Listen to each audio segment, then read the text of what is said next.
Xeyr, mən qəti əminliklə deyirəm ki, artıq indiyə qədər yaşadığımız o böyük problemlər Ermənistanla yaşanmayacaq. Yəni buna mən görün bir var yaşanmaya bilər və yaxud da ki olmaya bilər sözü yox. Mən qətiyyətlə deyirəm ki, olmayacaq. Ona görə ki Ermənistan artıq başa düşdü ki, onu indiyə qədər necə kobud şəkildə istifadə eləyiblər Azərbaycana qarşı, Türkiyəyə qarşı.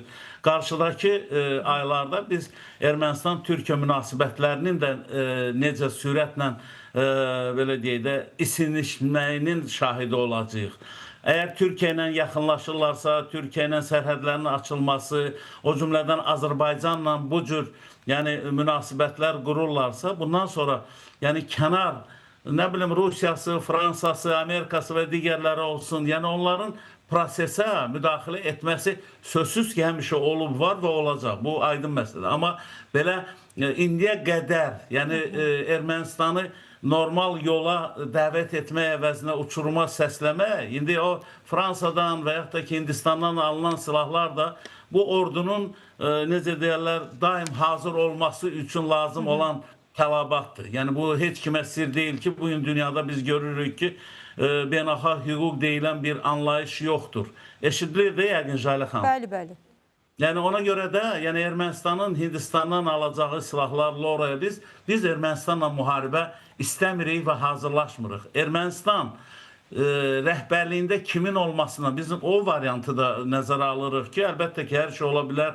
Belə əminliklə mən danışıram ki, Paşinyan seçiləcək iyunun 7-sində Paşinyanın komandası yenə də hakimiyyətdə olacaq. Hər şey ola bilər. Mən müdaxilə dedikdə maksimum çalışırlar. Baxın, Paşinyanla rəsmi görüşləri keçirən bizim şimal qonşumuz ona deyir ki, Ermənistanda xeyli Rusiya pərəstlər var. Açıq şəkildə bəyan edirlər ki, Rusiya pərəstlər var. Paşinyan da cavabını verir ki, bizim konstitusiyamız buna yol vermir ki, Karapetyanlar gəlib, yəni Ermənistanda hansısa seçkidə iştirak eləsinlər.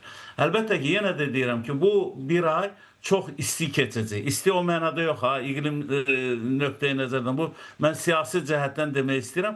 Və Paşinyan da seçkisini də rahat aparacaq, nə qədər çətinliklər olmasına baxmayaraq. Mənim bu günləri onun verdiyi açıqlamalar, yəni məni şəxsən o mənada qane eləyir ki, Paşinyan yəni indiyə qədər dediklərini də bu günləri deməli Karnizorda da seçki qabağı ilk gündə, yəni təşviqat kampaniyası zamanı çıxışında etiraf elədi ki, Ermənistan üçün belə deyək də tale yüklü və ölümcül səhv Qarabağ məsələsi olub. Ermənistan üçün başqa problem yoxdur. Görürsünüz, onlar heç bu genosid məsələsinə də o qədər bu aprel gəldi, keçdi, heç toxunmadılar. Çünki Ermənistan başa düşür ki, ermənidən çox erməniliyi eləmək istəyən qüvvələr var ortada. Bu da Ermənistan xalqının xoşbəxtliyinə deyil, Ermənistan xalqının inkişafda olan dünyada gedən proseslərdən geri qalmasına səbəb olur. Ona görə də Paşinyan, bilirsiniz, dəyərli dostlar, indi ola bilsin mənim sözümü biraz qəribçiliyə salsınlar, amma mən bunu açıq demək istəyirəm ki, erməni rəhbərliyində təmsil olan şəxslərdən zamanında Paşinyanın da çox böyük səhvləri olub.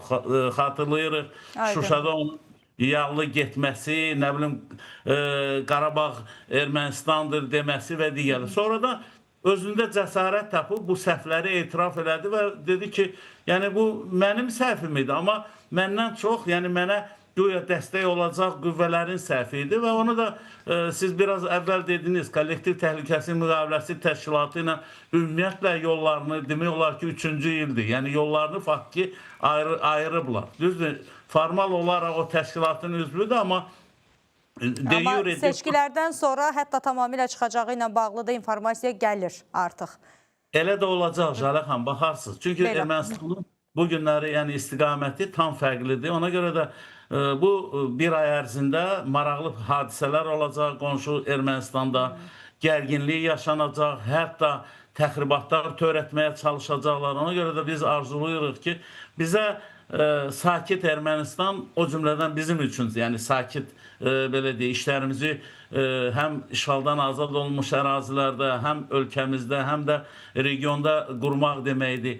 Necə ki, qardaş, bizə qonşu olan Gürcüstanda biz həmişə istəmişik ki, hər şey yaxşı olsun. Çünki orada bizim soydaşlarımız yaşayırlar.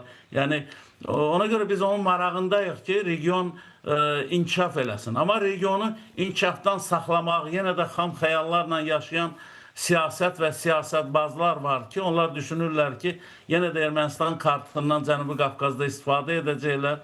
Mənə elə gəlir ki, artıq o qatar gedib o qatarın da arxasına baxmağa dəyməz. Aydındır. Çox təşəkkür edirəm Üzeyir bəy ətraflı şərhiniz üçün.